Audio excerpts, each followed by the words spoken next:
Hi, it's Mrs. Street here, and I'm going to read a story called My Brother's Famous Bottom Goes Camping by Jeremy Strong. Some of the ladybirds have already heard the beginning of this story, but for all those who've missed it, and just to remind us what's happening, I'm going to start at Chapter 1. Chapter 1, Captain Birdseye and Cecily Sprout. My sister's got a pet carrot. She has, really, a proper carroty carrot. It has green hair and she dresses it in Barbie doll clothes. My sister calls it Cecily Sprout. Because my friend at nursery is called Cecily, she told Mum and me. Yeah, but Cecily's not a sprout, I laughed. I think you mean Cecily Carrot, suggested Mum. But Tomato shook her head firmly. No, I don't. I mean Sprout. She clasped the vegetable doll close to her chest and whispered in the carrot's ear. You're a sprout, aren't you? Yes, you are. Has your friend at nursery got green hair? I asked. Stop teasing her, Mum murmured with half a smile. Tomato's only 3. Of course, you've guessed that the green hair is really leaves growing out of the carrot top. And you may be thinking my family must be vegetable mad. Why is my sister called Tomato? And why does she have a carrot doll? Well, first of all, I have a twin brother and sister. My sister's called Tomato and my brother's name is Cheese. They do have proper names, James and Rebecca, but they were born in the back of a pizza delivery van and my dad called them Cheese and Tomato. It was just a joke, but it kind of stuck, and now everyone calls them that. Even Granny and her husband Lancelot. As for the pet carrot, that was sort of my fault. We grow vegetables in the back garden, and the other day I dug up this weird carrot. The top half was normal, but the bottom half had split into what looked like 2 long pointy legs. I showed it to Tomato and told her it was a dancing carrot woman. And now she won't be parted from it. She got me to draw a little smiley face on paper. Then we cut it out and stuck it on the carrot. We grow loads of stuff. It's like a mini farm out the back, with a goat and chickens and a tortoise. I know you don't usually find tortoises on farms, but my dad got him. Yes, that's the same dad who named the twins after his favourite pizza. My dad's daft and great fun. Dad says that Schumacher, that's the tortoise, is the garden's security guard. We haven't had a single cabbage stolen since we got him, declared Dad.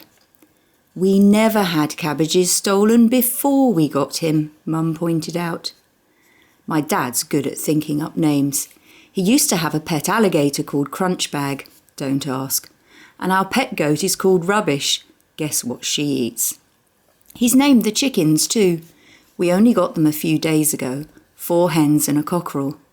The hens are supposed to lay eggs, but they haven't produced a single one yet. I'm not sure what the cockerel is supposed to do.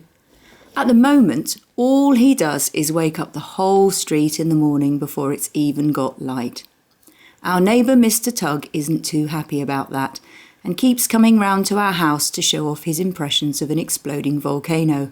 In other words, he gets very, very angry. Dad has named the cockerel Captain Birdseye, and he calls all the hens Chicken Nugget. He thinks that's very funny. Mum says it's cruel.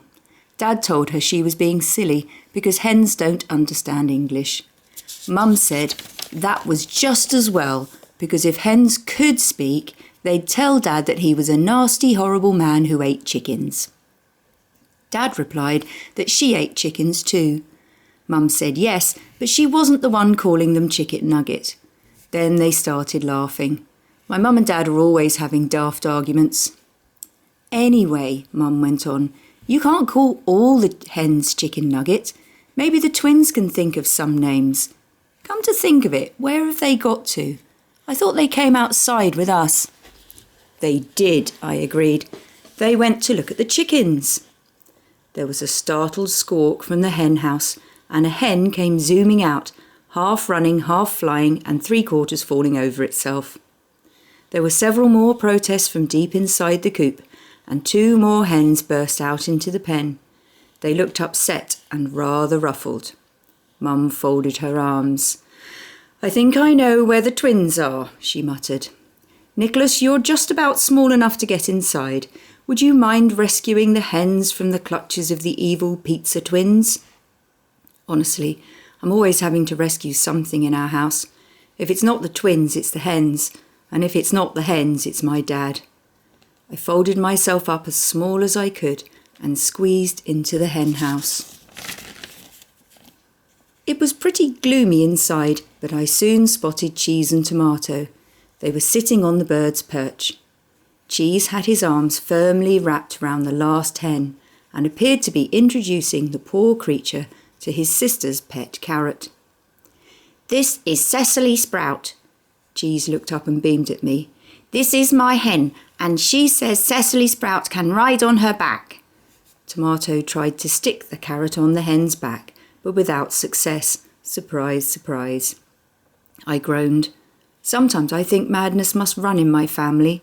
We all get it from my dad, probably. Not only is my whole family crazy, but I hardly dare mention Cheese's famous bottom. Did you know about that? Cheese has probably got the most famous bottom in the country. When he was 1, he used to make TV adverts for a nappy company. His bottom has been seen by millions, but that's another story. "Has your hen got a name?" I asked him. "Poop," grinned Cheese, pointing at Tomato's jeans. There was a dirty white-brown smear on one leg. It could only be, you know. "Poop did that," Cheese smiled. "She's a super-duper pooper."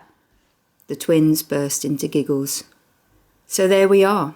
Cecily Sprout, the Barbie carrot, has a new friend, a hen called Poop.